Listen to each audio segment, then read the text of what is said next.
a buzzword these days, which is sustainability, but sustainability in livelihood production, especially when you consider the non-bovine sector, something that is intensely of note and importance in today's world, where Gen Zs are more and more driving the topic of sustainability. So it's really a very opportune moment. Thank you, Amitav. My name is Meghna Shrimali. I'm a partner with Ernst & Young, and with this August crowd, actually, I'd like to say that I've had the opportunity and the privilege of actually working with the animal husbandry sector under Atul Chaturvedi ji sir, and also the fisheries sector, as well as the agriculture sector. I have been working for about 25 years, mostly in the social sector, and also with the World Bank and Asian Development Bank, where I was working out of Washington DC in Brazil and Peru, looking after Latin America and North America for the World Bank. It is my great honor to invite Dr. Muthukumar Swamiji, who's the Honorable Joint Secretary of Animal Husbandry Department. So,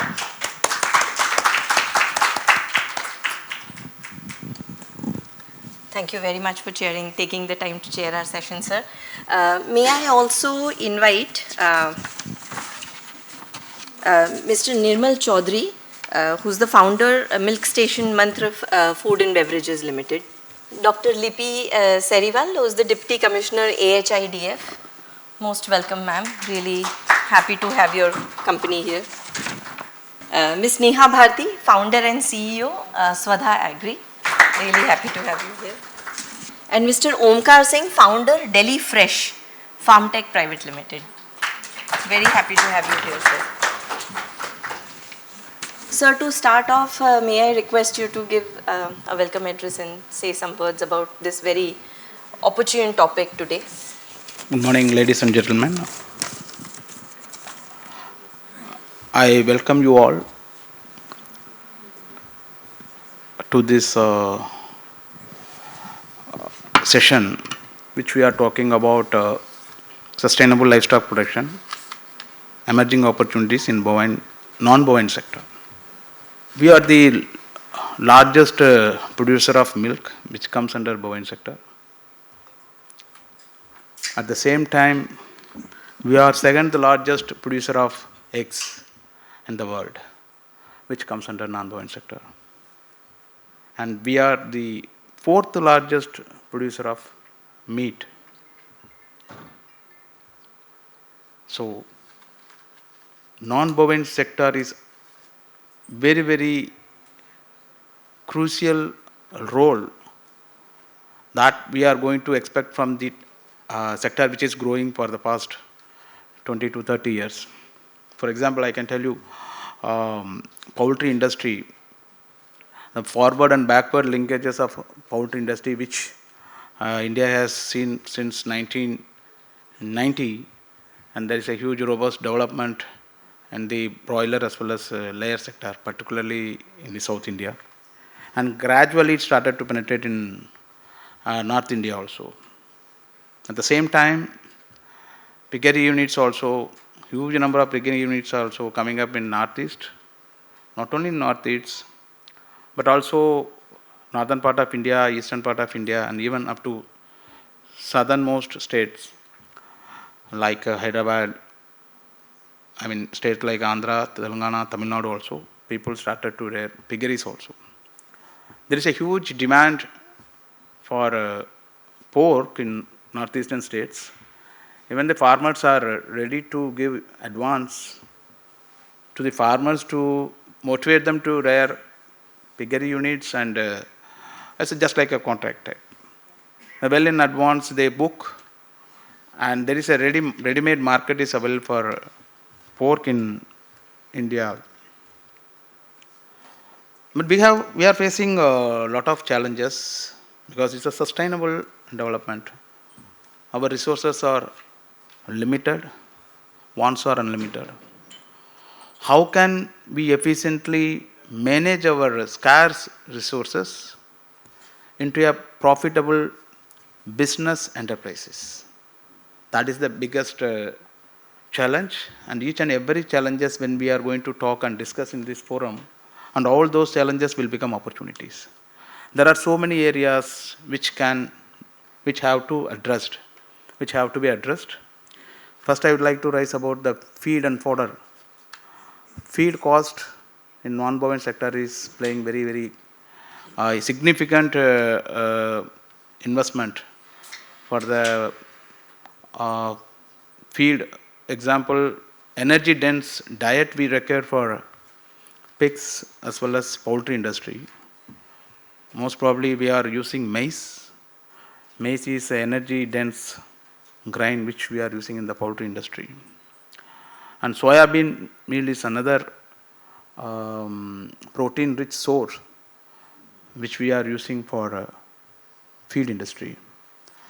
Both maize as well as soybean we are struggling to get the required quantity, and sometimes we are in a position to import both maize as well as soya. At the same time, fodder production, government is promoting good quality fodder availability, particularly sheep and goat. So from fodder, napier grass, maize, sorghum, and various other fodder crops. And for to produce fodder crops, NLM National Livestock Mission is supporting to produce certified seed through qualified farmers. And for the last 5 years, we have invested huge. Government has invested huge money on it. And because of that reason, I understand this year we are not going to import any maize. Maize at the same time will be used for biofuel also. So there is always a huge demand for the maize in future, not only present but also in future. So the main challenges what we are facing, the feed cost, how will you reduce the feed cost? And I would urge private players, those who are into this industry, have to have a forward and backward linkages with the farmers to motivate them to produce more feeds and fodder. For example, fodder production, farmers may not get adequate profit unless otherwise there is a huge demand is created in the market, and the industry who can go and approach the farmers and buy directly if possible. For which government is taking adequate step. FPO, Farmer Producer Organization, which is 10,000 FPOs already formed under the Ministry of Agriculture, in which 100 FPO animal husbandry exclusively for fodder production, we are working on it. So in future, we are planning to have another 500 FPOs exclusively for animal husbandry sector, not only for fodder but also various other activities. So feed is a very important, feed and fodder is a very important component which industrialists, entrepreneurs have to play very significant role in the various aspects, particularly in forward and backward linkages. Just like that, how poultry has emerged as a industry rather than backyard poultry farm. Like that, sheep and goat is also another area which is highly unorganized, which have to be organized one, and the government is taking lot of effort. Under NLM also we are giving 50% subsidy to the farmers for the breed improvement. So improving the breed is very important, good quality breed, and the germ plasm should be conserved. And the government is taking various steps to address these issues. However, the private players shall actively play in this area also, breed conservation also. They can come up and they can invest in the breed conservation, particularly which is highly unorganized like sheep and goat, piggeries, etc. See, another important area, significant development what we are having in India is environmentally controlled farms, EC farms. So sanitary, phytosanitary measures, whenever we are talking about export of any products, agri products, SPS is very important. So we are moving ahead, we are marching ahead, and we are trying to ensure all the international norms shall be followed in India also in most all the forms. We are taking adequate measures.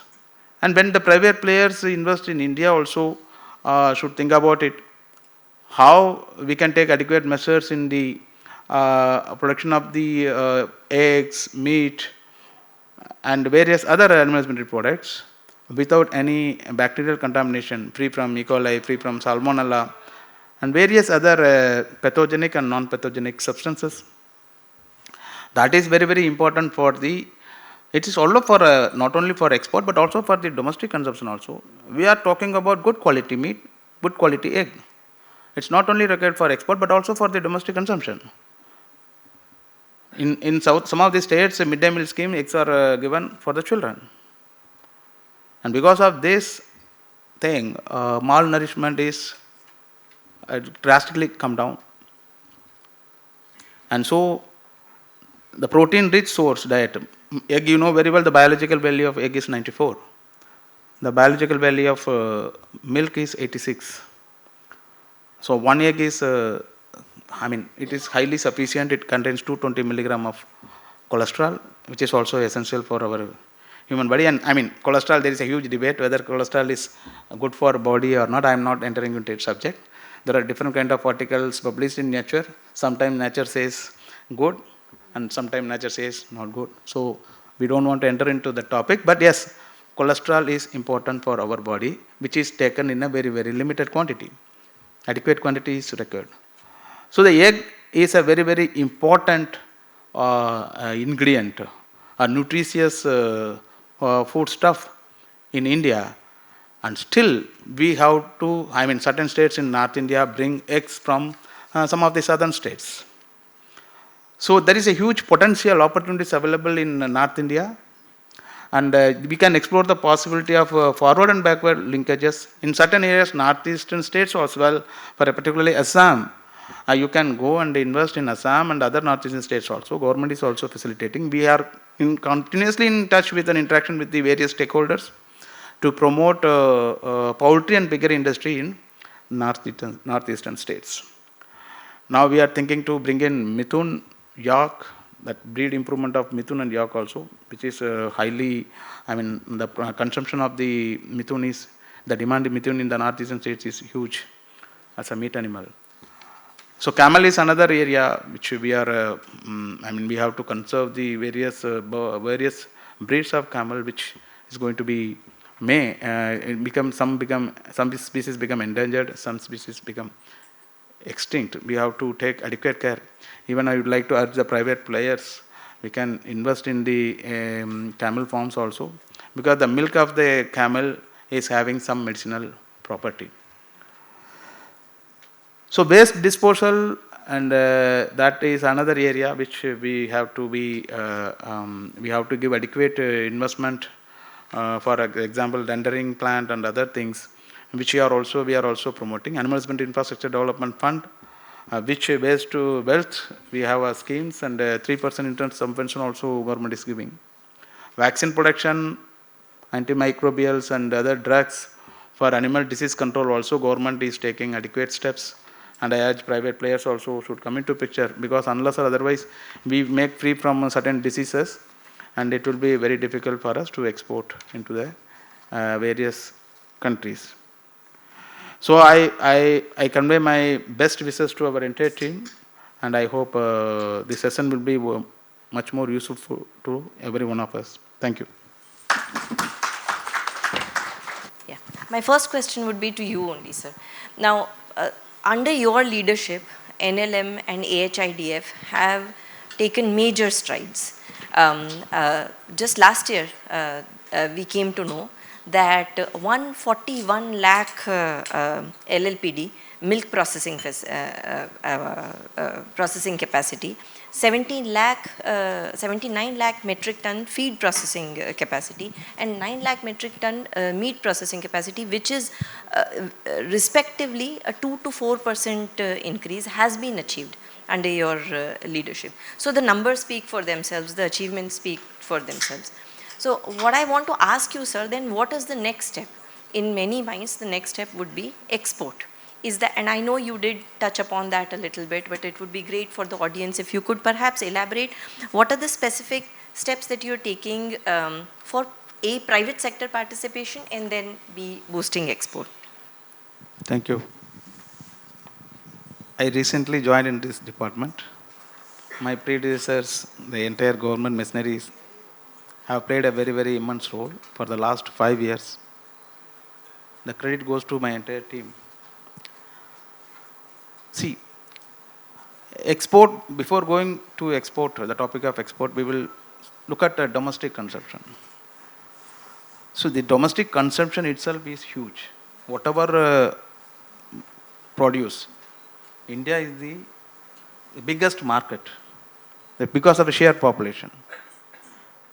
And so many countries, they are capable to produce huge quantity of milk, huge quantity of meat, eggs, but the consumption is very low because of the low population.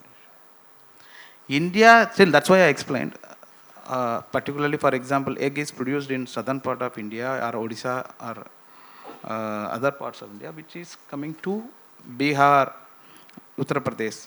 But now, Uttar Pradesh also started to invest in the, government has started to support to the poultry industries. 7% interest subvention is given by the state government for the layer production. So not only union government, but also this is one example. Various other states also, in their schemes exclusively, they are supporting the uh, industrialist. They are supporting the farmers. See, this we are coming out of the things. That's why the sustainable is very, very important from the backward backyard development into industry level, enterprises. So that era has gone. If the animal, when you are going to keep cattle, unless or otherwise you have a minimum number of 5 or 6, that enterprises is not profitable. I can say if the animal is going to be 10 cows, which is having the milk yield of 20 liters per day, then the enterprises will be successful. Because keeping 1 or 2 animals, the cost of overhead cost will be so high. Particularly the feed cost is so high, it accounts for 60 to 70%. As I already mentioned, fodder cost, the production of fodder is also low. For that, we are taking adequate measures already. The non-forest land, degraded land also, we are promoting to develop. Fodder development, we are promoting in that land. This land is the scarce commodity. So availability of land is very, very important because the pressure on the land in India is so high. So wherever possible, even certain areas, we have Charaga land. Charaga means it's only exclusively for grazing, which is identified by the state government, and that land cannot be converted into any other activity. We are also eyeing on that land, and we are promoting only the further development will happen. So these are all the various measures taken by the government. For example, certain areas where the government land, that means village land, it's called Gaon Samaj land. Village land will be the control under the control of Gram Pradhan. In that land also, we are trying to promote fodder cultivation, where there was earlier fallow land. So interest subvention is another important factor. As per a scheme, policy I am telling you. So 3% in interest subvention is appears to be, look at 3% means they're low. But in fact, the volume, for example, if 1,000 crore investment is there, and he will be getting around 30 crore. So 30 crore, it's really, It's huge. yeah, I suppose I visited one of the dairy plant last month, and they are doing amazing. It's really working very well. Thank you. Thank you. Sir, I do have a follow-up question. With all these measures, because you're saying right now our focus is on domestic consumption, which in itself is a huge market. Unlike other foreign countries where, while they do have a large production capacity, but their own domestic consumption is less. I understand that. With that, keeping that in mind, what are we doing for boosting private sector Yeah, participation? that's what SPS, sanitary phytosanitary measures is very important. Yes.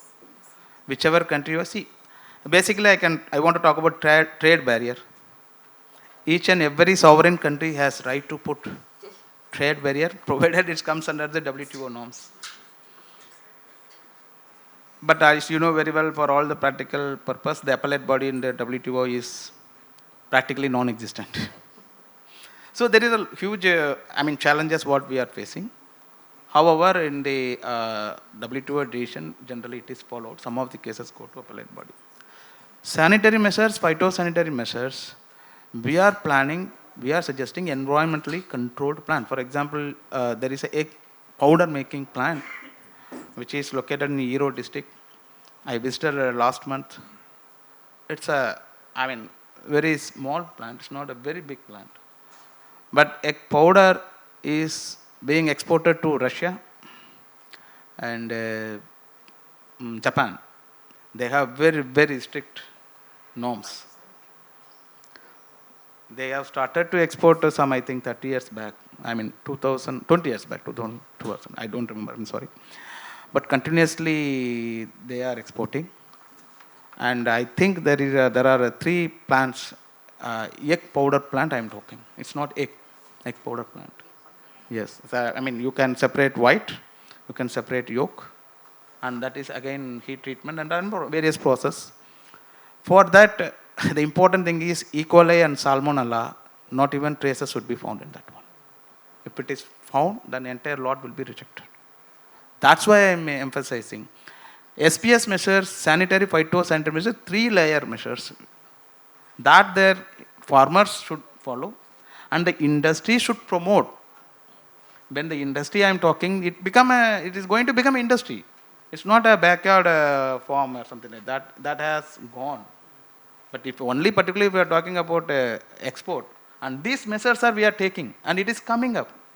And Tripura, I think, if you go, one important farm has they have met adequate SPS measures for producing of pork. So it is coming up. There are opportunities are available. And not only these measures, not only for export, and why our people should get a good quality meat. Absolutely. Yeah. So, that's why I am specifically emphasizing domestic consumption. Domestic consumption. Domestic consumption quality is on par with the international.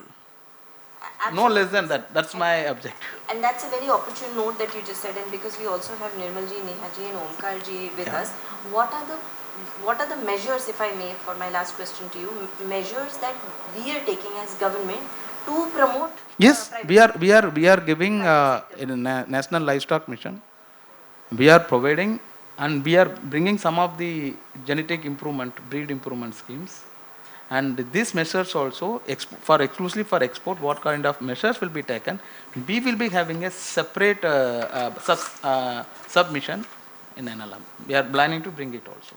But it is not only it is there for everyone to follow. Whatever the government is support, only that farm is going to have. My point is, wherever industry goes, industry should promote this thing. Then automatically will come. This, for example, SKM, the government, I don't think government has supported anything for, this one. They have done on their own. They have done some recently also they have done. Some of the farms, 4 environmentally controlled farms they have done.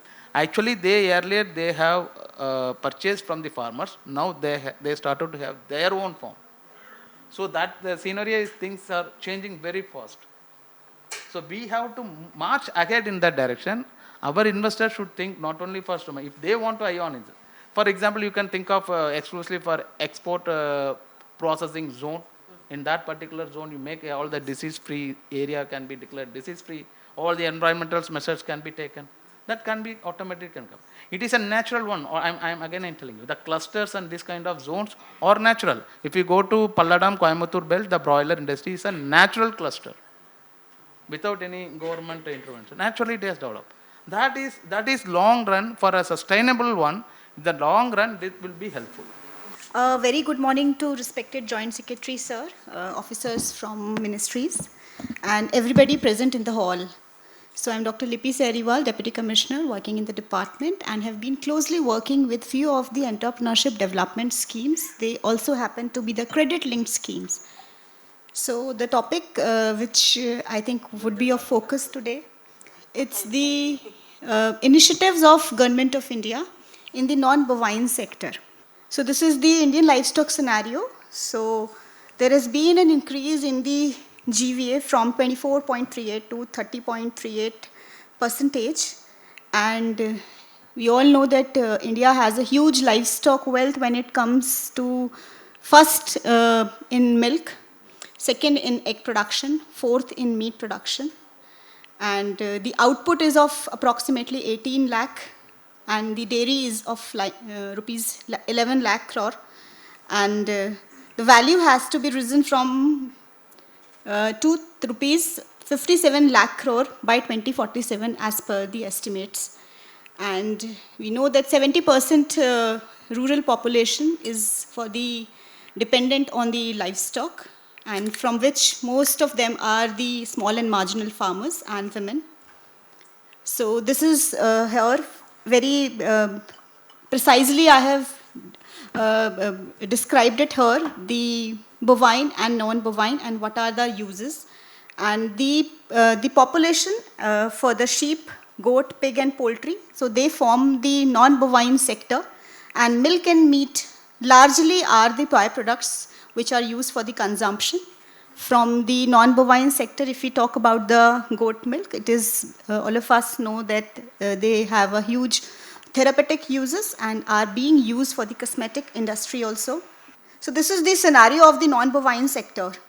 So where we say that it is very critically providing the livelihoods to the small and marginal farmers, because sheep and goat are the main livestock which is being reared by these these farmers. Very less inputs are required, and we all know that goat is known as poor man's cow. So very less inputs are required for this animal with a shorter production cycle. We know that pig has a very less FCR, their feed conversion ratio is so, the input required to gain that 1 kg of muscle mass is very less. They have better adaptability, that's why we have different breeds and in different parts of the diverse climatic conditions of India. So we have the increased demand for the meat. If we talk about it, is 7.39 kg per annum. And of course, the issue of malnutrition in Asian countries, particularly in India, which will be met out only if the animal protein is sufficient in the country. Then also, the capping up of non-bovine sector will help in dual purpose. That they'll provide the employment to the small and marginal farmers. They'll provide the livelihood generation also. So this is the scenario of the non-bovine milk. So if we talk about non-bovine milk, it comes from largely from camel and goat. And the major states are Rajasthan, Gujarat, Haryana for camel. And for goat, it's Rajasthan, MP, Gujarat, UP, Maharashtra, Bihar, and some southern states also. Then the infrastructure which is required, this is a small setup has already been in place from few of the cooperatives who are working with the camel milk here. They have put up some of the solar power chilling centers, some mobile milk collection centers, which is being done by NDDB. Amul has also worked on it, some NGOs and some private milk collection centers. This is the scenario of camel milk. So the current export market value of camel milk is 496.34 billions. And India's share is very less in this. Government of India and our department particularly has to do. And then that's the reason we are planning for the increase in the camel production. So for that, a step of adding camel under the entrepreneurship development program of NLM, wherein 50% subsidy is being given, was also added last year. So these are the challenges for the non-bovine sector if we talk about the non-bovine sector. So we all have an example of poultry sector before us, which is 70% of the poultry sector is comprised of the organized sector. Without any assistance from Government of India, they have themselves risen to that. So it is because of the very good infrastructure and the private sector playing a major role in the poultry sector. So for gapping that non-bovine sector also, we would need adequate infrastructure, better breeds which would lead to higher production. Then disease outbreaks, we need to lessen that. Then there should be price volatility. So for this price volatility, then market, which sir has also mentioned, that there is a huge requirement of movement from unorganized to organized sector. Then of course the infrastructure, which comprises of the modern housing of these livestock and poultry, the feed processing and the feed quality and the processing units, and which would lead to increased productivity and profitability. So for this, department has been implementing, as I mentioned, one of the scheme, Animal Husbandry Infrastructure Development Fund, which has a private sector participation, and it covers it's the basket of the activities for which the processing and the breed improvement components can be tapped, be it dairy processing, meat processing, breed improvement, vaccine units, feed plant. Then primarily we have also added one wool processing infrastructure under this scheme of ours. The investment which has been leveraged as of now, the 24,000 crore is the total investment which has already been leveraged by the private sector. So this is to be emphasized here, that this is the appetite of this sector. So with the partnership with the private sectors here, we can do wonders. And this non-bovine sectors, so this scheme has the outlay of 29,610 with the 90% loan and 3% interest subvention, which is payable up to 8 years. And we've incorporated individuals, FPOs, Section 8 companies, private companies, cooperatives, and MSMEs can avail the benefits of this scheme. It also has a feature of credit guarantee of 25% of the total total term loan in this. And all the scheduled banks, NABARD, NCDC, NDDB, and SIDBI are the lending organizations for this 90% loan. This has been the outcome. So as sir was already mentioning, so this is the capacity, as Meghna you also mentioned. So 17.7 lakh metric ton per annum. This happens to be the 3% of the total meat production, precisely which India is producing. And you talk about dairy, 310 lakh liter per day. This happens to be around, so from this scheme, 2 to 4% of the total production of India's meat, milk, and animal feed, that has already been and will be, has the potential to be channelized in the market through this scheme. The other scheme, which is National Livestock Mission, as sir was mentioning, that we have various submissions here. There is an entrepreneurship development component. There is a feed and fodder development component in this, one extension and innovation. So the entrepreneurship development component gives 50% subsidy to sheep, goat, poultry, pig, camel, horse, and donkey. Then for hay, TMR, silage, and block making, and also to the seed processing and the grading infrastructure. So this is being implemented by the state implementing agencies and Department of Animal Husbandry and Dairy. Fund channelizing agency is SIDBI, and 50% capital subsidy is being given in this scheme. So the outcome from this scheme is, if you look at the small ruminants here, so this is 11.45 lakh.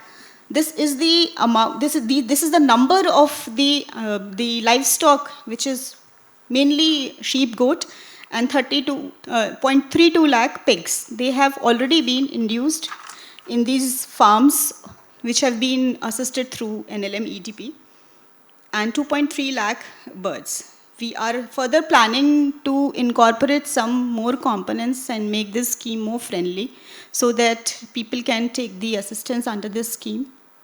Then also, apart from these credit-linked schemes, one of the most important thing which non-bovine sector would definitely need is for the disease control, because that will only, so there are the two measures for which India is not able to export. One is the infrastructure, which we have, and it needs to be upgraded, and schemes like HIDF and NLM can help in that.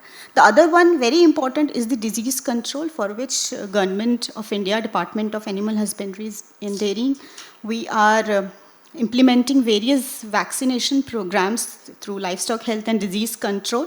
We also have a mechanism of mobile veterinary clinics, then also the training of paravets and extension services from Government of India.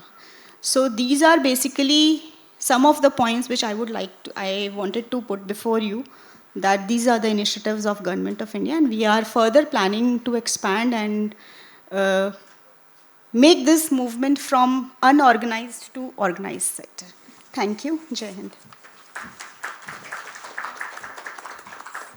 Thank you very much, Lipi ji. That was instructive.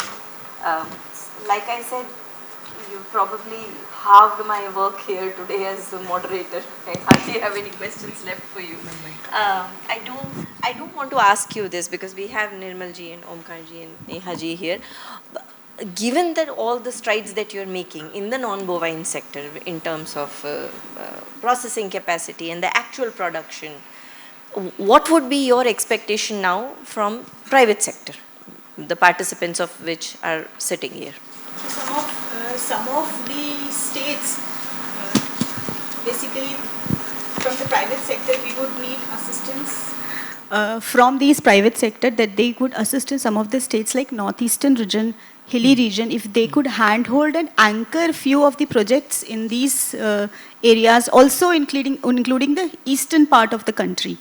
So the distribution which we have seen the pattern across the country, I think if this hand-holding from such developing states and the states which have shown a very good performance and have risen to that level, if they could anchor and handhold and set up a network with these states, I think that would be a very well-driven idea. Thank you, ma'am. That's very helpful. Nirmal ji and Neha ji, I have a question for both of you. I know you've done a lot of work in non-bovine dairy segment. Given that the government at a policy and a regulatory level is doing all this, and I know that it was out of interest that you started working in the non-bovine dairy segment. Sir mentioned this point which I noted, that the biological value of cow milk is supposed to be 86. Do you see that so I as a lay person will say cow milk is better, why would I go for these other non-bovine milk? Do you see that as a challenge when you're going commercial?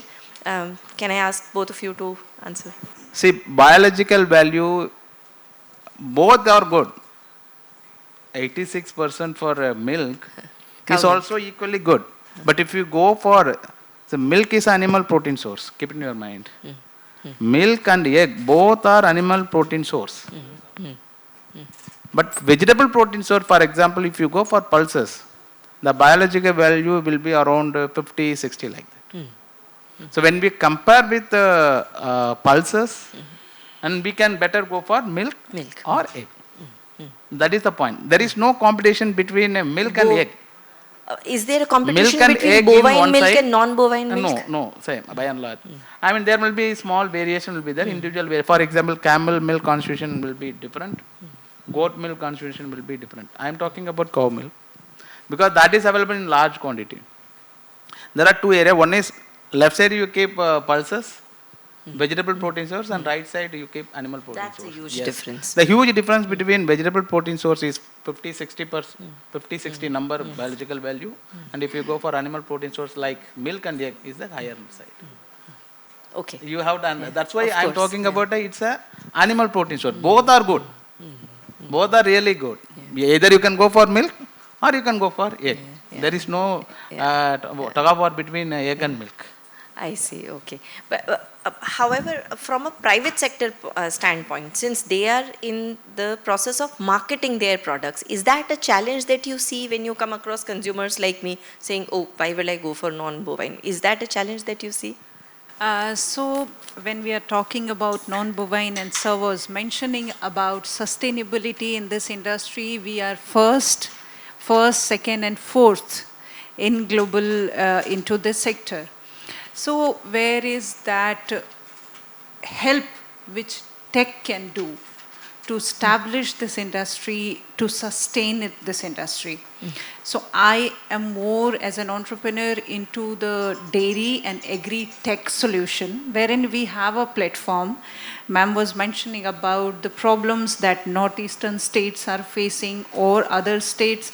So if we talk about tier 1 cities, maybe businesses are slightly till 24% is organized. If we go to tier 2, tier 3 cities, dairy sector is unorganized up to 96% and more. And then farmers, 80%, 80 million farmers are into dairy sector, and it becomes 104 if we talk about the whole agri sector. So these farmers, what do they need? Farmers need seeds, fertilizers, they produce milk. So they are giving milk to these cooperatives, self-help groups, FPOs, whosoever is collecting from them. You just replace this farmer in your image as a man, you replace this man to a woman. Now you think about in a village, a woman is working, taking care of the household, taking care of cattle. She is going out and selling the milk which she has produced or other agri products. And then she is going to the market and buying whatever she needs, the food supplement, cattle feed, fertilizers, whatever she needs. It becomes really difficult for her. So we have created a platform to offer whatever a farmer need, whether it is male or a female. And the cooperatives or self-help groups, brands like Nirmalji is taking care of, they can use this technology to reach out to every stakeholders who is there in this industry. So we have tech solution, tech platform for farmers, businesses, as well as customers. If you're directly serving to customer, we do have solution for that. Okay. So Nehaji, how does your tech platform help in traceability, especially for the smaller non-bovine animals? Right. So it's about, we are right now, we are using AI-based cattle health monitoring and diet planning, which is integrated. We are not replacing any existing solution, we are integrating all these solutions. So we offer this cattle health monitoring, and then artificial insemination services, vet services, whatever is required, that can be availed using the platform. So we are looking for all the partnership. If you want to sell your product, if you want to buy, procure from farmers, we have solution for that. Okay, thank you. Nirmalji, over to you. What really inspired your focus on non-bovine dairy, and have consumer perceptions affected the way you've branched out in the market? Obviously, we are from dairy sector, so I'll talk about milk only, so because everyone else here is for meat, I guess. So people only understand that milk should come from cow or buffalo only, like you said. But see, sheep and camel and goat have been a major source of milk for our earlier generations. If you talk about your grandmother or my grandmother. So my mother used to say that from her childhood she used to drink goat milk only. मुझे भी बोलती थी that you should drink because bones will be good. And if you see when a child goes from diarrhea or jaundice, or neighbor or someone who's from the village area will say इसको goat milk पिलाओ, है ना? So these are the few basic homemade remedies you will heard about. But dairy in non-bovine sector has not been looked as the mainstream sector, but it can be seen for now as a alternative source of income who are working in the dairy sector like we are. We are not exactly into the camel milk sector, but we are basically a dairy company helping out the camel dairy people in Rajasthan, because I belong to Rajasthan, and for past 7 years camel milk population has gone down or decreased to half almost, and sir must be knowing all this. So we saw that out of a responsibility that being a dairy sector company, we should go and use their milk to be used in alternative market rather than just milk, because milk is a very shorter shelf life product in camel. So we went into biscuit or soap market, And many companies are there in the market from Rajasthan only. One you mentioned I will. in your PPT also are working in camel milk powder also or chocolate also. So there are many sources. See, right now it might be an alternative source of income, but who knows? India is going toward protein-enriched market. It might become the main source of income for many companies. है ना? So dairy has to look it in other way and in a 360-degree way that only cow and buffaloes are not there to be herd. But the problem comes when we want to collect the milk from goat or camel because these are herders. These communities are herder. They do not stay at one place. And they keep on moving as per season. So that's where private sector cannot have a much role and government have to intervene so that they can provide the milk, they can provide the subsidies. See, cooperatives are getting subsidies from government of states, I guess. State governments are giving subsidies to bovine market, cooperatives, but not to the private sector of bovine also. See, I'm forced to say this, but also non-bovine dairy company, herders. So how are we supporting them, these non-bovine dairy herders, to come into the mainstream sector and sell their milk because they cannot mix it to the regular bovine milk because it gets rejected. So we need to find a way at government level and not at the private sector level because everyone here is focusing that what private sector is doing. But this is a major thing that government should focus on first because see, chilling centers are very easy to install. But see, after 3 months, the camel herders will go from there. What will I do with my chilling center there? So we need to find a solution where we can make them stay in that area only. We need to work with the herders of the area. So it is not a national level thing that we can work at a national level policy and work it out that this is a common thing for cow and buffalo because see, after white revolution, cow and buffalo's infrastructure has changed drastically. See, every here and there you will find BMCs or plants and everything. But tell me a single plant that who's working on camel milk. Tell me a single plant who's working on goat. Oh, there are many. Being a dairy guy, I might know. Being a dairy ministry people, they might know. But a common man does not know. So that's where government has to intervene. The private sector people cannot intervene at vast level. We might work on a very niche or very regional level. We are working in Pokhran with SHG, but I cannot go beyond that. No, but Thank companies like Amul can do that, but the private sector has their limitations. Thank you. Thank you. That's very helpful. Omkar ji, over to you. I know you work in sustainable milk production models, etc. How do you? See, already we have discussed this point. National Livestock Mission, we are giving subsidies. Camel also included in this one. But I mean, we could not get huge number unlike sheep and goat. The practical problem is the maintenance cost for camel, as you know very well. The herd movement is one thing, and the maintenance of the animal, even cattle is also, I told one or two animal we can't maintain. Camel, it will be very, very difficult to maintain. So even though government is supporting through subsidy, we are getting very, very minimal or less number in under NLM. Another one is Animal Husbandry Infrastructure Development Fund also, which I have already mentioned. Nothing stops if even private players, they want to come and do even small unit processing, and immediately we are ready to support. That will give 3% interest subvention. Third one is what we are planning, FPOs. FPO, we are going to have a FPO for camel. I hope that may give some sort of a lasting solution, the issues which you are talking, because the group of farmers themselves make a FPOs. And that will become a company. 5 years we are going to support. Later on, government will not support. They themselves come together and they will become a sustainable one, and it will become a company. That is another idea. But I am not also quite sure how far it is going to work, because most of the people, they don't want to do that enterprises because it has been declared as a national animal. Am I right? The movement of the animal is restricted.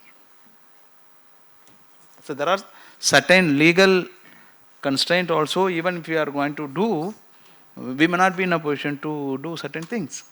For quite obvious reason, you know very well. If the movement of the animal is restricted, then the development will become a standstill or question mark. So that is also we are considering. You have not raised that point, and I am raising this point. There is a huge brainstorming sessions are regularly going on, and we have interacted with various people, scientists, those who are involved in promoting the animal, conserve the animal. That's why I told we have to conserve the number of different breeds of the camel is coming down. How to conserve the animals also is a very big challenge. So yes, I guess as you said, many work has been done or being done in the research center, because Bikaner has a research center. yeah, we will do. Let's you call them and tell them that milk station wants the recipe of ice cream from you. Please ask them. Will they give me? Private want to involve. We are closely working with Amul also, and you know where Amul का Sir, presence Amul भी के है. साथ तो सब काम करना But चाहते हैं. I mean the presence is very low right now, and the Amul will also come into picture.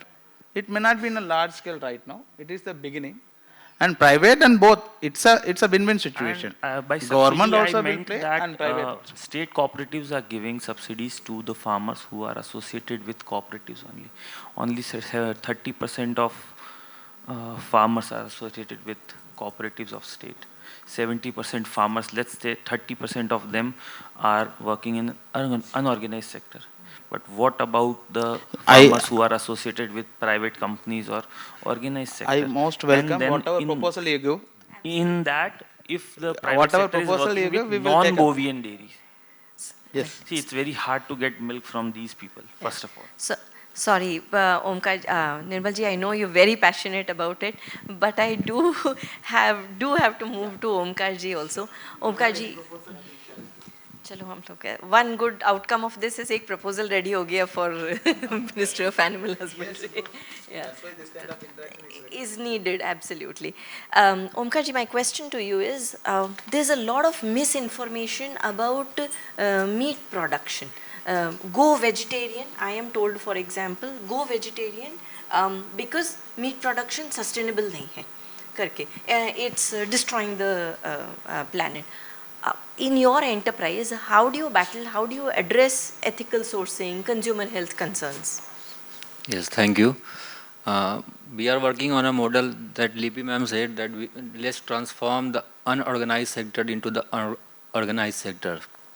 So what we are doing that we are also on that mission that currently the sector is 90% of the sector is unorganized. But what we are doing that the supply chain from farm to fork is totally fragmented. So we are integrating the supply chain from farm to fork and adding the values from production to processing to the distribution of the customer. What we are doing at the farm level, we are giving trainings to the farmer about the biosecurities, about how to clean how to maintain the hygienic in the farms, so that उनमें उस farm में जो chickens हैं या फिर जो गोट हैं उनमें किसी तरह का कोई बीमारी नहीं हो. तो हम लोग जो उस फार्म पे भी हमारा स्क्रूटनी होता है, वहाँ से हम लोग उसको जो भी हेल्दी चिकन्स और जो गोट होते हैं उनका वहाँ से सोर्सिंग कर के हम लोग अपना प्रोसेसिंग सेंटर पे लाते हैं. सोर्सिंग में भी हम लोग ये ध्यान देते हैं कि कितना लेस ट्रेबल. हमारा जो कंपनी का जो टैगलाइन है वो है सबसे फ्रेश सबसे हेल्दी. तो सबसे फ्रेश कैसे होगा, सबसे हेल्दी किस तरह से है. तो सबसे फ्रेश में हम लोग क्या है कि उसमें जो सप्लाई चेन है तो उसमें हम लोग शॉर्टेज डिस्टेंस कवर करते हैं.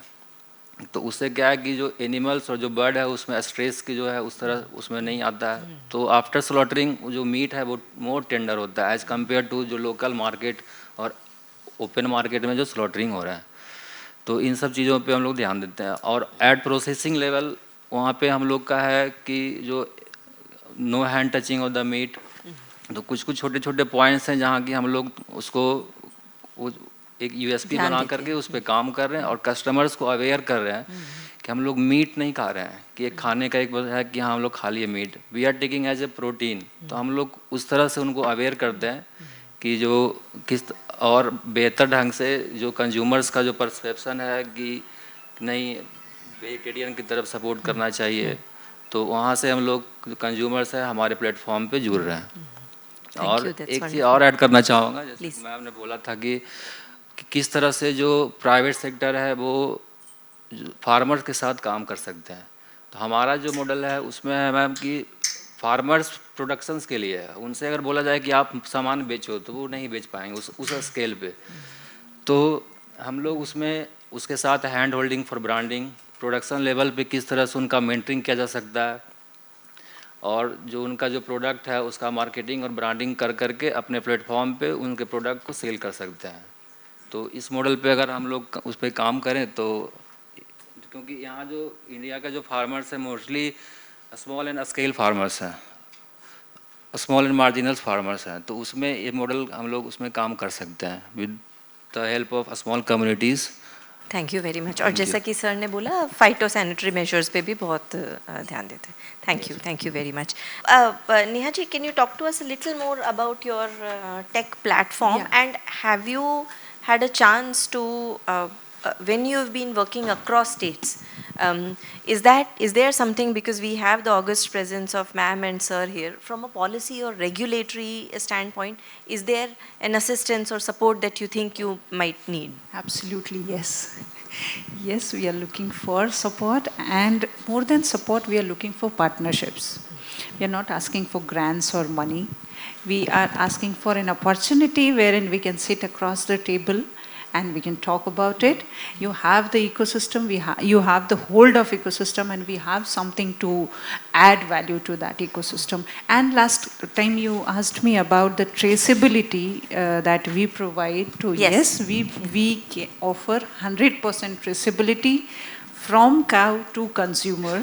We have the ecosystem wherein we can trace milk or other agri products from its source. So all these quality milk analyzers and quality checking machines, we have our own IoT system to integrate with the software, and there is no manual interference in this ecosystem, and that can be directly transferred from the analyzer to the app, and both farmer and the businesses, cooperatives, they can see in real time which farmers don't have this access right now.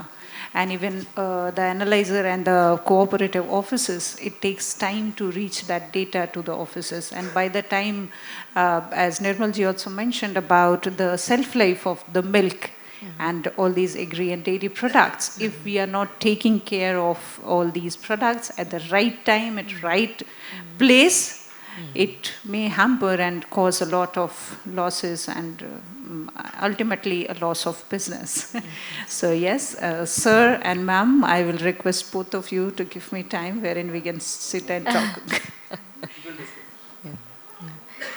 Absolutely. Ma'am, I have a question for you, because I think sir also mentioned a lot, and I think Nirmal ji also mentioned a lot about marginal farmers and dairy producers. Are there any specific, and of course there's the overall 3% interest subvention, are there any specific things that we are doing for tribal farmers?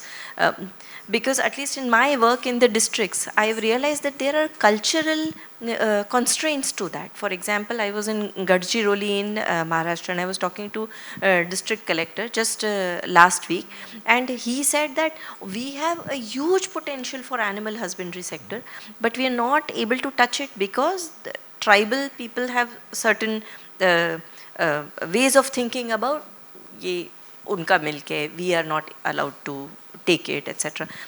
Are there any things that we are doing? And we have a large tribal population, especially in, are there any things that we are doing for that? Apart from these schemes where we are not barring any tribal population to avail the assistance, there is another scheme from Tribal Affairs, which Dharti Abha, and we are giving financial assistance to all the tribal states with FRA patta holders. Okay. So we have been giving the assistance, and right this year, for this year also, we have some financial allocation, so which is specifically for the tribal areas, and the only condition is that they should have a FRA patta holders. That's the only condition, and apart from that, also we are underway for planning a special component for the tribal areas also. Thank you, ma'am. Sir, I do have a question for you. There's the climate smart practices has become a whole buzzword. But I know, because I've been honored and privileged to have work with DHD ministry. How do you peel that buzzword and actually make it into a regulatory or a policy level intervention? See, I can quote certain breeds which is available in South India. Recently, they have made a research, and they found out even above average temperature, more than 2 or 3 degrees, certain breeds are capable to survive in that climate. Naturally, they have a potential to survive in that area. So, what we are talking about, climate resilient means, global warming. Of course. So, global warming is a very a challenging one for all of us. So, we are focusing on doing lot of research on it. For example, climate resilient, how can we develop a breed or strain which can withstand the temperature above normal. So that is certain things we are focusing on. We will be developing in that one. Even crops also. I hope agriculture department is also Doing. Yeah. the same way. The breeds or exclusive lines in case of poultry, which can withstand the higher temperature, which we are doing certain research on it. This is my idea about. If you want to go deep into it, I can talk. Sir, if I So some of the research work, for example, methane. Methane is 6 times more potent than carbon dioxide. methane. It's a GHG, greenhouse gases. So methane reduction, certain work is going on, certain feed additives which we are going to give. That will reduce the emission of methane from the source. As agriculture activity, we are, without paddy, touching paddy, we can't talk about paddy field. We are, it is a challenge for us. We can't completely stop. But how can we reduce the emission from the paddy field? That is also we have to work out. But from the straw and the fodder, which when we are going to feed to large animals, methane is a natural gas which is a part of methane and carbon dioxide is generally found in the rumen of the large animals. So certain, as I already mentioned, certain feed additives, certain research is also going on, which can drastically reduce the emission of methane that is going on. Thank you, sir. That's very helpful. Ma'am, can we understand from you a little bit about, because the presentation was instructive, it was comprehensive. Going forward, what is it that we are doing for the sector, especially under NLM and AHIDF? We've already made strides. I was reading those numbers earlier, 141 LLPD, etc. What next for us? So, for upgrading the veterinary services, we are planning something that the network of the veterinary services could be strengthened, which wasn't included as of now. So we are working, and with some more recommendations which we've got from the stakeholders, from all the stakeholders, we'll be incorporating that. For NLM also, the lacuna which we faced earlier, so we'll be trying to come up with certain solutions to that, and some categories which were not added earlier to ease out, and they are more farmer friendly. So we'll be adding that. Thank you, I ma'am. want to add into this. Please. See, already I have mentioned waste to wealth. It's a part of HIDF thing. So waste to wealth, for example, poultry industry, the rendering plant. We can focus on a rendering plant, which will collect the debris or dead birds from the farm level, and in a particular place it can be processed.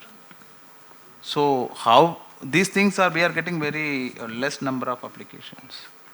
And Rendering. already it is there. And people, I understand, I would like to explain more. Yeah, please. There are waste to wealth, whichever waste to wealth schemes you are bringing, your project you are bringing, we are going to give approval. But we are getting we are generally less getting applications. poultry farm or dairy farm processing unit, something like that. So I would like to request all the industrialists, please kindly go through this website, and there are huge projects we can receive and we can approve. And that environmentally, what you are talking, Yes. I am answering Will that, help. answering for Yeah, that of question as course, well. it's connected to that. Another thing, National Livestock Mission, we are we will introduce, recently we have introduced camel. Now, next year onwards, most probably we will introduce Mithun yak. For meat purpose, we are going to introduce. And as you asked earlier, we will come up with the exclusively for tribal development. Piggeries, because Mithun are almost in the Arunachal, Nadavisan, specifically Northeast. northeastern states, and most of the areas are tribal block. And these are all things will be helpful for tribal peoples also. And the fodder seed is another important thing. And land will be the issue, and we are trying to address that issue also. Already I have mentioned. The tribal area, we are collecting the data also, how many tribal people are given certified seed and all those things. Already it is there in the system. Okay. Thank you. So, what about something like startup challenges? Because I think this is one scheme, NLM and AHIDF, that has the maximum interaction out of the other schemes. There's LHDCP, there's RGM, etc. But this has the maximum interaction with the private sector per se. Do you and ma'am have any plans for holding startup challenges, startup grants, etc. To further boost the schemes? See, so far we have not, I understand we have not received any such request. But if we receive such request, and we will consider it. If startup, yes, obviously, animal husbandry startup for animal husbandry is very, very important. And if they are going to come and they are going to ask, yes, we want to support. And we have a NLM, we have a part innovation. Innovation, I'm not quite sure whether we have taken up any startup companies under innovation. Is there? We have taken up anything? Okay.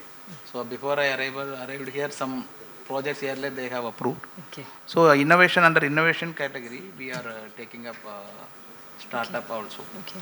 And startup, when they are becoming even Section 8 companies, non-profit organization type companies also, and they can avail the benefit of our schemes. Section 8 companies. Section 8 It is there in the companies as well. guidelines. Yeah. So Section 8 companies generally non-profit making organization. Of course. And if it is possible that startup company can be registered, startup is registered as a Section 8 company, correct. and then they can Then avail it can this avail opportunity. the So benefits. simple thing, Yeah. they have to do this thing, then they can. Absolutely. And we have, of course, MSME. Yes, MSME is vehicles, already of there. course, Yes, of course. Sir, ma'am, I'm told that our time is up. If I could just ask you to make some closing comments, sir, that would be very helpful to everyone. Thank you very much. Thank you, Ms. Lippy. I'd like to go through each and every one of your names. Mr.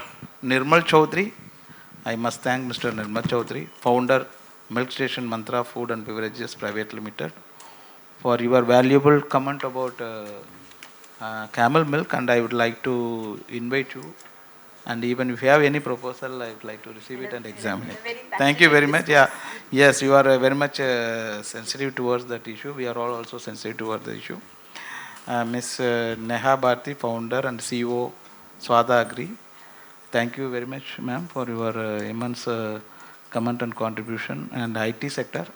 And I would like to invite you also with our team. Yeah, please. So we will closely work together in future also. I must thank Mr. Omkar Singh, founder, Delhi Fresh Farm Tech Private Limited. Your suggestion and views, and we would like to get your inputs also for our any proposal which we will consider for the benefit of the small and marginal farmers. Thank you.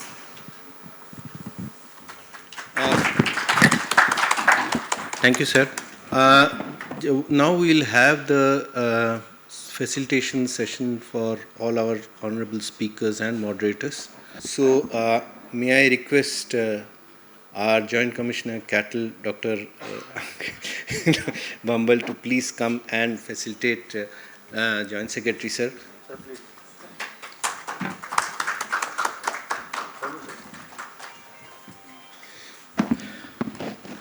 Thank you.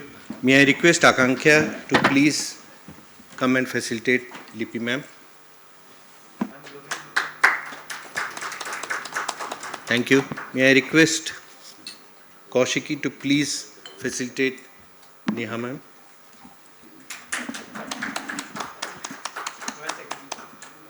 Akanksha, request you to please facilitate Onkar sir.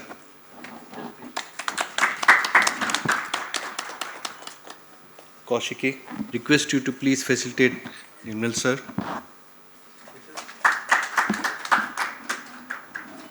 Thank you. And Akanksha, request you to please facilitate our Honorable Moderator Meghna ma'am.